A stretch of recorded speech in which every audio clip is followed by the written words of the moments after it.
Joined at the Carolina Tennis Center by head coach Kevin Epley, where the women's tennis team is getting ready to hit the road again for SEC play, this time taking on Tennessee Friday and Georgia on Sunday. Coach, a tough weekend again last weekend here at home against Texas A&M and LSU. Once again, that doubles point. South Carolina seems to be playing great doubles, and the singles is just, again, sort of just trying to get everybody on the same page, playing Gamecock tennis. It seemed like it was a little better against LSU, but still, a 4-3 loss. And once again, those three-set matches, just, what are you continuing to emphasize to this team heading into another big weekend of SEC play? Well, we got to be tougher down the stretch. The thing about the SEC, it's a little bit relentless. So if you don't get off on the right foot and your confidence takes a hit, it becomes that much harder to get it back. So you really have to commit to being a real strong competitor first and foremost. You can always outcompete your opponents if you really set that as a goal.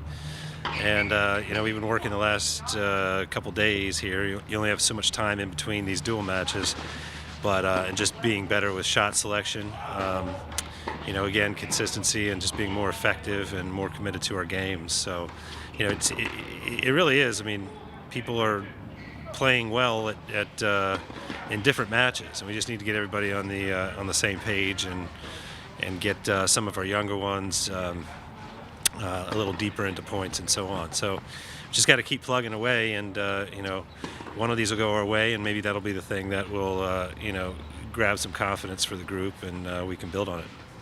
It seems like just watching some of these matches that there's a lot of deuce points, and it's when it gets to there, it's not like, for some players like Allie, a new player who's maybe not used to that, no ad scoring.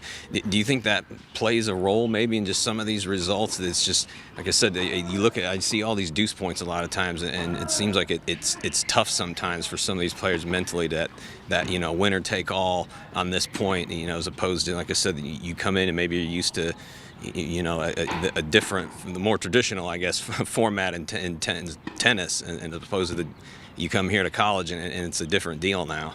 Yeah, and it's you got to have a little bit of a plan of how you approach deuce points. You can't go out there and be afraid. You've got to go out there, be willing to step up and initiate and make something happen. But you got to do it in a real sort of in a big target kind of way, I guess. So you don't want to get reactive and fearful and hope not to miss. You want to be going for your shots, and it looks like some of the kids, they had a history early in the season maybe of losing a few deuce points, and then when they lose one, they think, I always lose a deuce point. Trying to disconnect from narratives and personal stories and realize that every point is different, and distance yourself from what ifs and just sort of focus on the task ahead, and then just dive into that task, all in and go for it, and whatever happens. But that's another area that we've got to just get going. I mean, some of our veterans are better with that. There's a big age gap and a big experience gap between the older ones and the younger ones. You can feel the older ones kind of coming along and getting into their stride, and the younger ones are fighting to get there, and we just got to have a couple of them break through. You just kind of touched on my next question there. The makeup of this team. You have three players who are very experienced, 2 fifth years and a senior with Megan.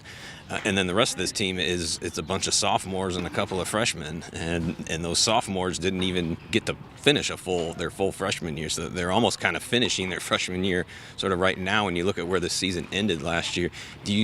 Have the three seniors, do you see them sort of taking on some kind of a mentorship role with those younger players, trying to maybe help them through, the SEC, since, the rest of them, some of them got a taste of the SEC a little bit last year, but they haven't gone through a full season. They don't know what it's all about. Have they kind of stepped up in any way to sort of help out those younger players and just what their mentality needs to be to get through these matches? Oh, yeah. All three of them have stepped up in various ways and different.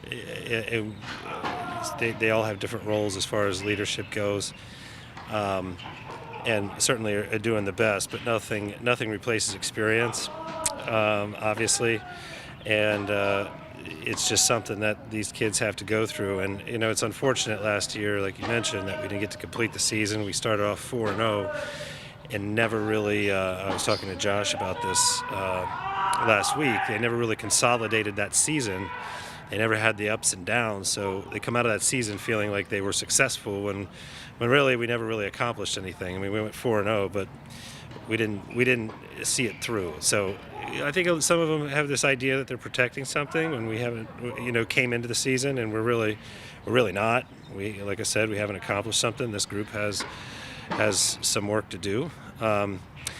We have had some success with doubles. I actually feel like we're playing better doubles than we did at all the whole time last year, and we got a lot of the same players. So, right now it's going to be a matter of confidence. It's going to be a matter of the clock. It's going to be a matter of, obviously the opponents have a say in this too. So if people are,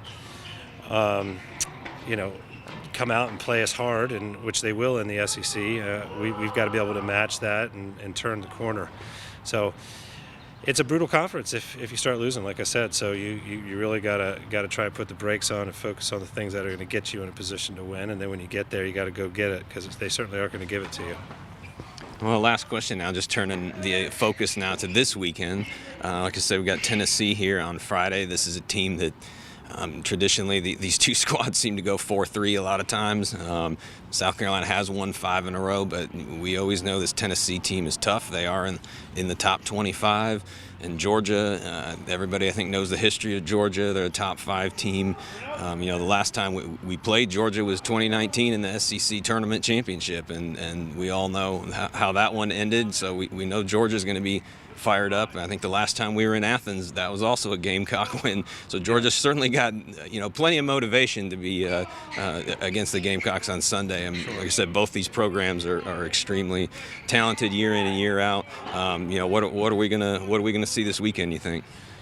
Well, obviously Georgia's not going to take us lightly, and they're going to want to get us back for the SEC match. And obviously, last time in Athens, like you said, they got a very, very talented squad, and I expect they'll be running on full cylinder on all their cylinders. They got Kat Jokic back in there, who's one of the best players in the country. I mean, they're always tough to play at home. So, and a lot of that's just going to be what unfolds after Tennessee. It's.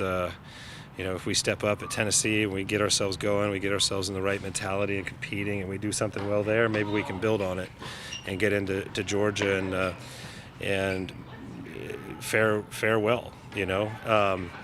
Tennessee is tough, particularly at home. You get those 6 courts across, those great courts, always tough to play on. Sometimes it's a little bit windy, and they're very, very feisty, and they've got a head coach that wants to win. So they're going to be tough. I mean, none of these matches are walkovers by any stretch. So we're going to look at every single one of these as a big challenge. But more importantly, we got to look at taking care of ourselves and doing the things that we do, and that just continues to be the theme. Hopefully we can get it done this weekend. All right, Coach, always appreciate the time out here, and we'll certainly be following along here from Columbia while you guys are on the road. And best of luck, and we'll check in with you again next week. Thank you. Much appreciated.